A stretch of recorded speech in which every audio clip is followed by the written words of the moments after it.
What's going on, everybody? Welcome into an all-new episode of the Pack-A-Day Podcast. I'm your host, Andy Herman. You can follow me on Twitter at Andy Herman NFL. You can follow the podcast at Pack-A-Day Podcast. The NFL draft is in the books, and I could not be more thrilled to be joined by the one and only Tony Pauline. He's the consulting editor and NFL draft analyst over at Sportskeeda. In my opinion, he is one of the absolute foremost sports experts and draft experts in the entire world. Many of you may not know, he was my former partner over on the NFL Draft Insiders, and I'm so happy to be talking to him today to break down the Packers draft. Tony, most importantly, how the heck have you been? I'm okay, Andy, except for the fact I'm a little bit tired. My back hurts, and I have sciatica from basically sitting in the chair that I'm presently sitting in for the past almost 2 months Yep. since after the combine and working the phones for pro day workouts and the lead up to the draft. But otherwise, I've been okay, and it's great to be back with you. Yeah, it's great to be talking to you once again as well. This is obviously a super busy time for you, even right after the draft. So I really appreciate you taking the time to do so. Let's talk about the Packers draft. They had some interesting needs going into the draft. They needed some offensive line depth. They needed some safeties. They needed some linebackers. This was not necessarily the draft to get safeties and linebackers, although Green Bay had attacked it aggressively. This was an offensive line heavy draft that Green Bay did also attack heavily. But I want to start obviously in that first round, specifically with Jordan Morgan. They go get somebody who they seem to plan on playing at tackle. I know a lot of people had him sort of pigeonholed maybe as a guard in the NFL. First of all, your thoughts on Jordan Morgan, and then we can kind of discuss his fit with Green Bay. Well, I think it's kind of interesting because if you followed me on Sportskeeda and you read my article on Friday, actually, in the lead up to the first round, I had talked about how the Washington Commanders, who had all these picks, I believe they had 6 picks in the top 100 besides the second selection of the draft. They were going to try and move back up into the late part of round one to draft Jordan Morgan. And I'm told that's exactly what they did. The speculation was they would trade up with Detroit, but then Detroit traded up ahead of Green Bay and took Terry and Arnold. So I don't know if that affected the Packers' plans at all. But I'll tell you this: I've always been a big fan of Jordan Morgan. Before anybody really talked about him, I had a late first round grade on him. As far as where he's going to play, college left tackle, great footwork, athletic, excellent lateral blocking range. Needs to get a little bit stronger. I always thought that he was a left tackle, potentially a zone blocking guard. I think what will happen is it's one of those situations where they may start him inside and then kick him out to left tackle, unless they want to try him at left tackle right away. My belief is you always, if you draft the left tackle or guy you think can play left tackle, you let him play at left tackle until he proves otherwise. But I think with Jordan Morgan, they got a real good player. Guy's got a high upside. He's got to get stronger. He's got to improve his run blocking, but he's a terrific pass protector. And, with Jordan Morgan, Jordan Love, seemingly your quarterback of the future, the Packers quarterback of the future, you better be able to protect him. You better be able to give him some targets to throw to. And I think Jordan Morgan goes a long way into protecting Jordan Love. Yeah, Tony, you're a very wise man, because apparently the Packers believe the exact same thing you do, because it sounds like they are going to begin him at left tackle. Now, Green Bay cross-trades almost all of their offensive linemen, and we know that one of the things that they value is versatility, and I'm sure he's going to get some time at some other positions as well. But when Matt LaFleur was asked specifically about what position they're going to start him at, they said left tackle. So I think it's going to start with a competition between him and Rasheed Walker for that left tackle spot. You mentioned obviously some of that core strength. He previously had the ACL injury in 2022. Had he come out and that ACL injury not happened, where did you kind of have him in that 2022 draft? And then how I guess either impressed or how did you view him coming off that ACL, where he really kind of came back right away and played the entirety of last season?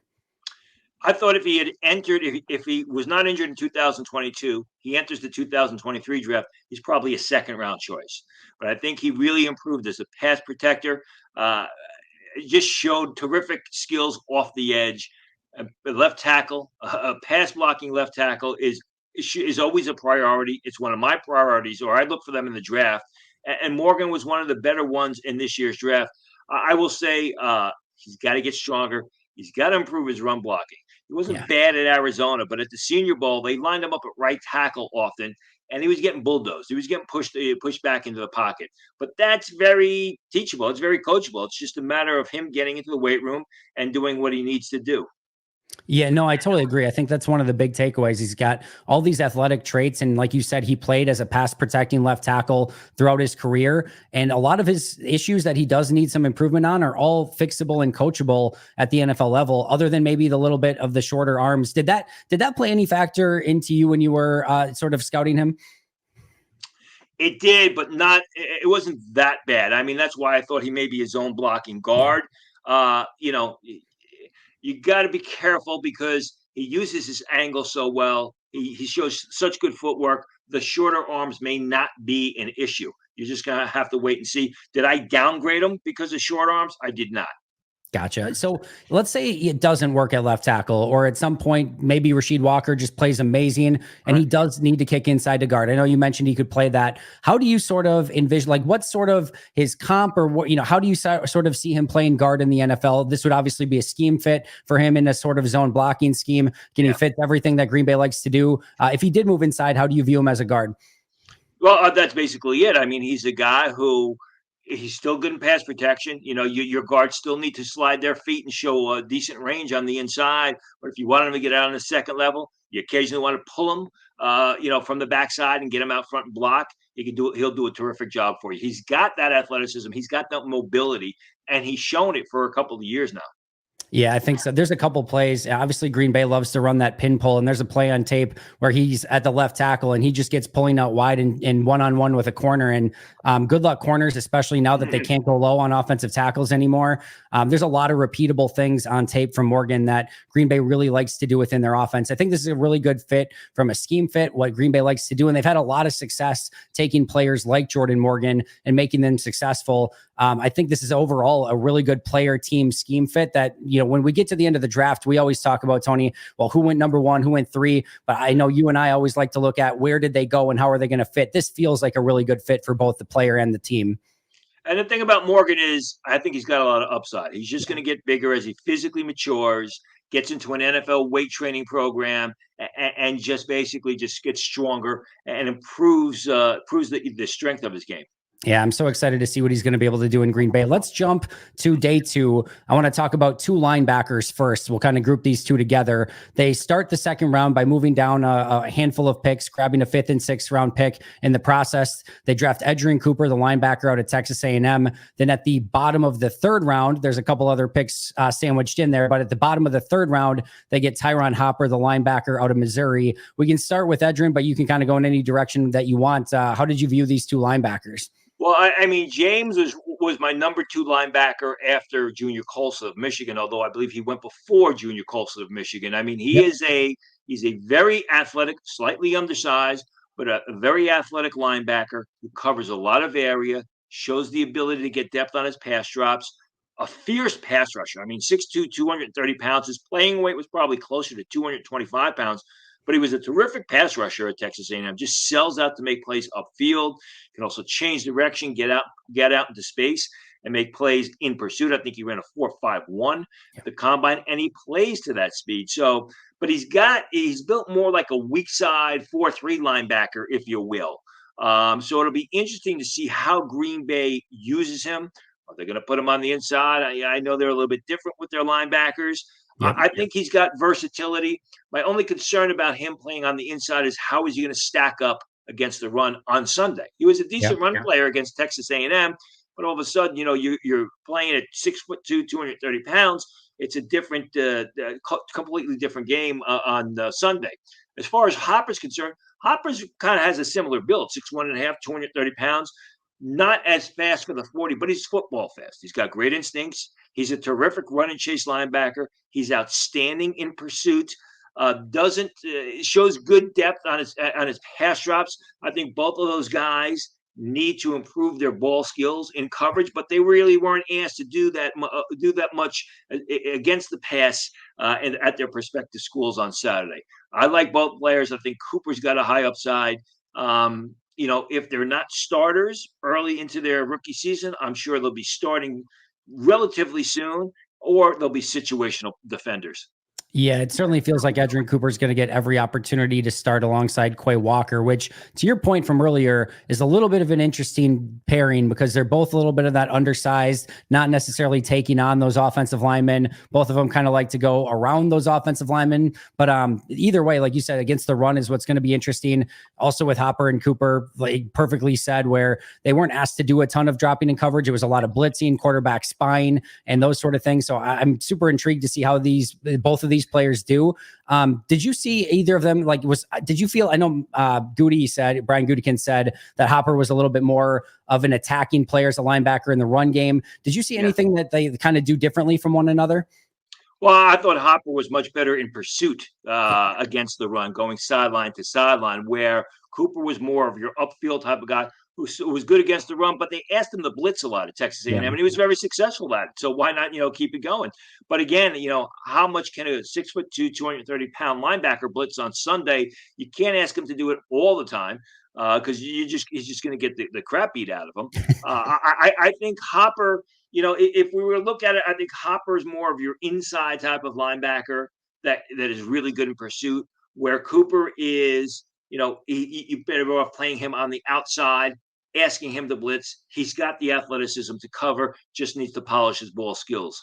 Yeah, I do wonder if we might see a little bit of like some rotations with Hopper and Cooper and Quay and maybe even Isaiah McDuffie. They all bring a little bit of a different skill set to the table. It does feel like Cooper and Quay can be a little bit redundant in some of the stuff that they do, but either way, you get them in the building, you see how they fit, and then you let them compete and see what they can ultimately do well.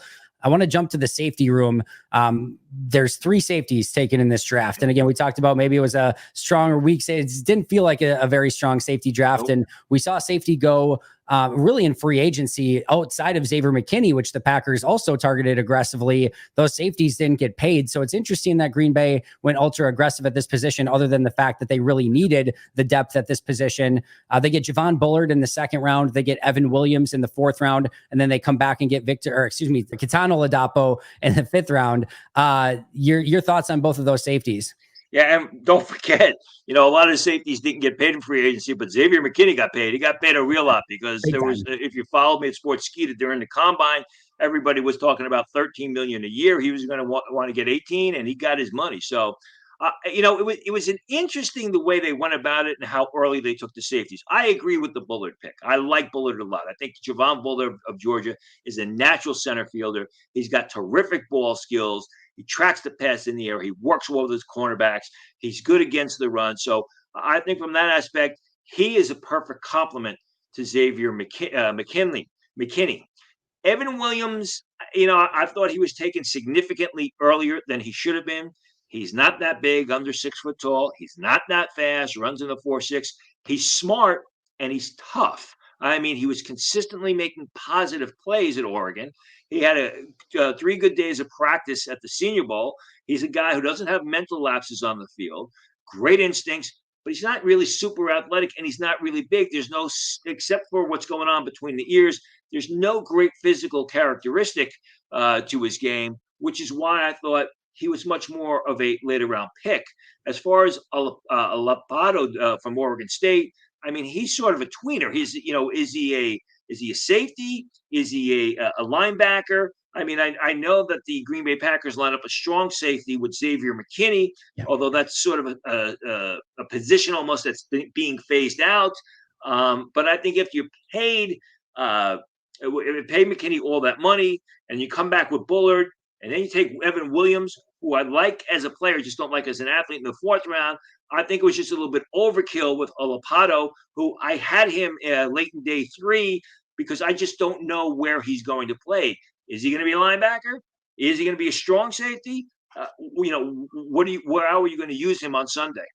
Yeah, it sounds like they plan on using him as a safety. It sounds like Green Bay does plan on using some box safety, with Xavier McKinney being a little bit more of a post safety.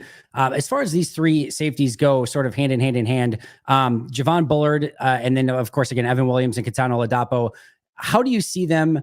Maybe the difference is, it sounds like Javon Bullard is going to be maybe more of a player that can do a little bit of everything and has that great versatility. Sounds like, again, Evan Williams maybe more of like a traditional 2-eye safety. It seems like more like Kitano Ladapo is going to be more of your box safety. Do you sort of see it that way, or like how could these 3 be used differently?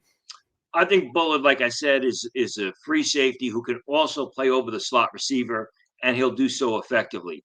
Williams to me looks more like a zone guy who really is going to have to play on special teams. Yeah. I don't think you're going to ask him to cover a lot of field because he's not great sideline to sideline. He doesn't have the athleticism. But if you give him an assignment, he's going to stay with the assignment, and he will usually accomplish that assignment.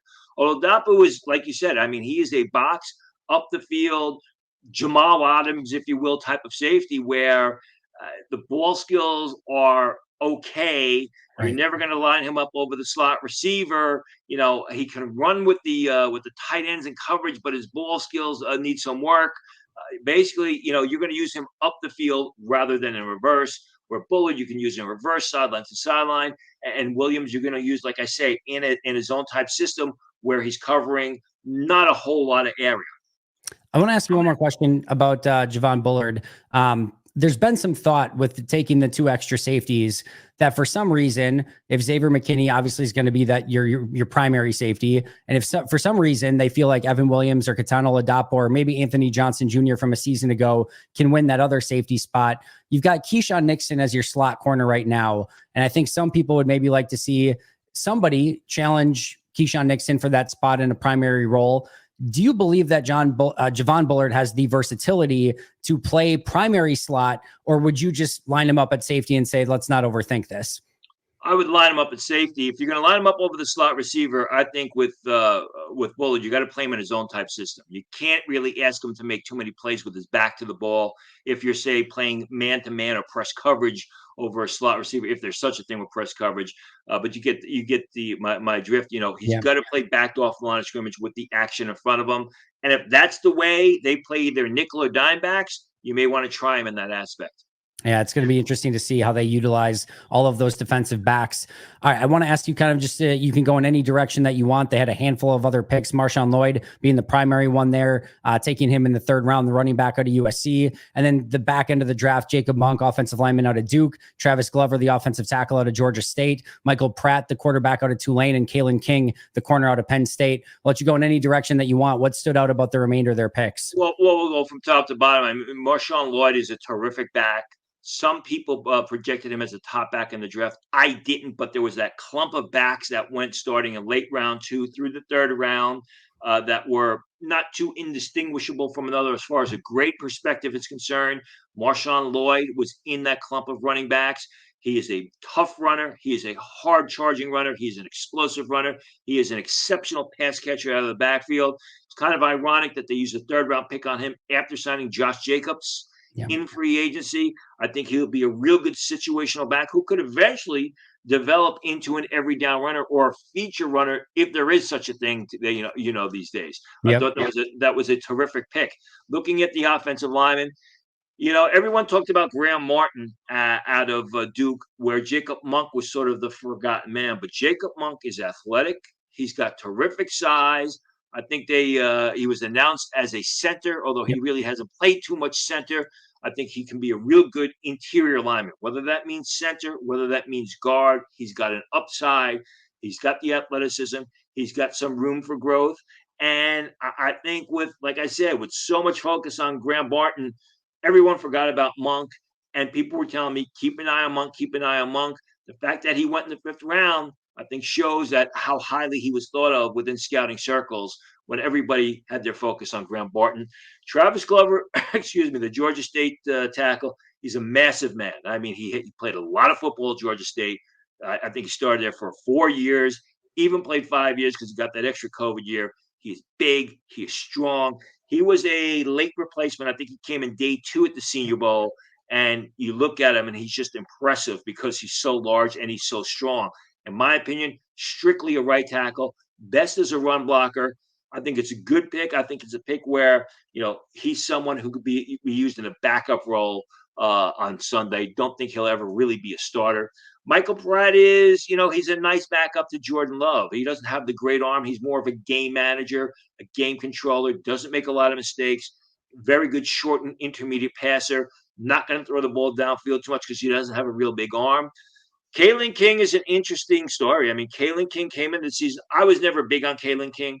Kalen King came into the season with some people graded as a first rounder. I always had him as a third rounder. But what happened was Kalen King was terrible last season. Yeah. Got hammered by Marvin Harrison Jr. in that Ohio State game. Really did not look good at the Senior Bowl. Then went on and had a terrible combine. I mean, I think it's it was a terrific roll of the dice for Green Bay with taking Kalen King in the 7th round.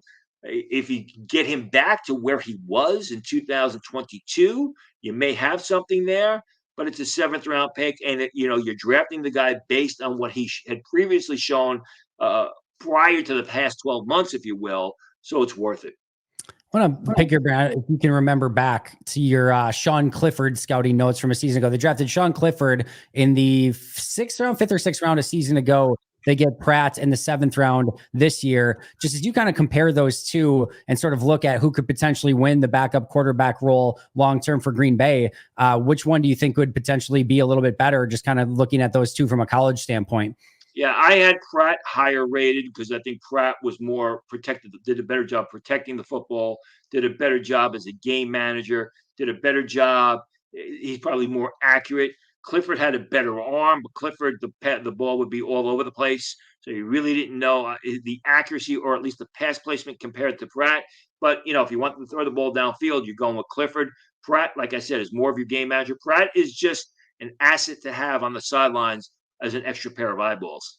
Yeah, very excited to see how that backup quarterback position sort of plays out. They've got, in my opinion, one of the best quarterback coaches in the league in Tom Clements, and we'll see what he can do with both of those young quarterbacks, developing them. Obviously, Tom Clements developed Aaron Rodgers. He helped develop Jordan Love, and we'll see what he can do with these two sort of back end of the draft type QBs. Before we get you out of here, a couple quick ones. Your favorite pick for the Packers from this draft? I've always been a Jordan Morgan guy. I'm always a believer in a left tackle. You got Jordan Love. You better protect him. You better give him weapons. So I'm going to say Jordan Morgan, but I'm going to say if Jordan Morgan is my 1A, I'm going to give Marshawn Lloyd my 1B because he's so explosive, because he showed such improvement in his game, because he was so terrific, not only at USC last year. He was outstanding at the Senior Bowl. He was outstanding at the Combine, and he's a guy who I believe his game is on the upswing. Yeah, just to go back before you obviously mentioned they grabbed Lloyd in the 3rd round right after signing Josh Jacobs. Last year, one of the big issues for Green Bay was when Aaron Jones was out for any period of time, they lacked any explosiveness in the backfield. They lacked any playmaking in the backfield. And the difference between Jones and anyone else on the roster, even though they obviously have a former 2nd round pick in AJ Dillon, was just night and day. And the offense wasn't the same at all. So giving them a little bit of depth there and somebody who has the ability to make some plays and has the ability to take it down the field, I think is going to be something that they really needed. And they certainly got it there on day 2 of the draft. He's also a good pass catcher out of the backfield. I think he only had 13 receptions last year at USC. I may need to be corrected on that, but he's shown the ability that when the ball is thrown to him, he catches the ball very well. I know he caught the ball well at Pro Day. Take from that what you will. It's in shorts and a t-shirt, but he also caught the ball relatively well at the Senior Bowl. So that's, I think, a hidden talent of Marshawn Lloyd that people have dismissed are not really counting on because he caught so few passes at USC last year. Yeah, I think from a Packers standpoint, a lot of people kind of learned that lesson with AJ Dillon. Nobody's confusing AJ Dillon for Marshall Faulk by any means, but a lot of people are like, this guy can't catch the ball at all because he never got asked to do it at Boston College. He came in, he had pretty good hands coming out of BC. They just never asked him to do it. So I think a lot of people, just because they didn't do it, have now kind of realized doesn't mean they can't do it. And that's something that I think is going to be super beneficial for him. I know he had 8 fumbles. I know he also struggled a little bit in pass protection. My assumption, those things are going to have to get cleaned up if he wants to see the field in Green Bay with Jordan Love. Did you have any concern of the fumbles or the pass pro for Lloyd? No, I mean, the thing is he's got kind of he's not that tall. He's not super fast, although he didn't show great speed. But the fumbles and the pass protection, I think that can be easily cleaned up. Yeah, I think so too. We talked about your favorite picks. As you look through this draft board, I know you kind of mentioned Evan Williams a little bit, but your biggest reach for Green Bay in this draft, or maybe the most disappointing aspect of this draft? Well, I think if there was a reach, it would be Evan Williams in the 4th round, because not only but most teams had him as a 7th round free agent type. And I go back to the fact that they put all that money into Xavier McKinney. They take Javon Bullard early, and then they come back with, two safeties in Williams, who's a good football player but not a great athlete, and Olapato, who is sort of a tweener. To me, after giving Xavier McKinney all that amount of money, I think maybe that fifth round pick could have been used better. Yeah, the amount of resources that they put into safety, obviously, when again, a lot of teams did not seem to value that position. That's one thing for me that's a little bit of a question mark going into this offseason is, you only have a finite amount of resources, especially when it comes to giving out big contracts and draft picks. And they used a massive contract and 3 draft picks on a safety position. Just an interesting use of those. Not to say it's necessarily good, bad, or ugly, but I'm going to kind of be monitoring that as time goes on to see, did they maybe use a little bit too many resources on that position? All right, late pick to kind of keep an eye on that you think maybe could develop into something down the road. Well, I think Jacob Monk, like I said, because people really didn't pay too much attention to him. He's athletic, he's strong, he's got a good amount of upside. So I think that is a guy who, maybe by the end of his rookie year, maybe by year 2, depending on how the rest of the line shakes out, I would see him either playing with the first team or vying for playing time with the first team. And then, like I said, Kalen King, I mean, you never know. Oftentimes with cornerbacks, I find whether it be the Eli Apples, Bradley Robies, those types of guys, Daryl Stingley, the kid that Houston drafted in the first round a couple years ago. It's very tough to get them to revert back to where they were at the top of their game. The guys I just mentioned, when they came in, their game was on the downslide, as is King. But if they find a way to get him back to where he was in 2022, you got a keeper on your hands. Yeah, that's And the one. I should also say, I mean, listen, Rasheed Walker, Ohio State guy, was a 7th round pick. So maybe they go back to the well and lightning strikes twice for the Packers. Yeah, just last year too, Carrington Valentine, a 7th round corner that had fallen in the draft a little bit that they pick up. He ended up being a starter for them a season ago.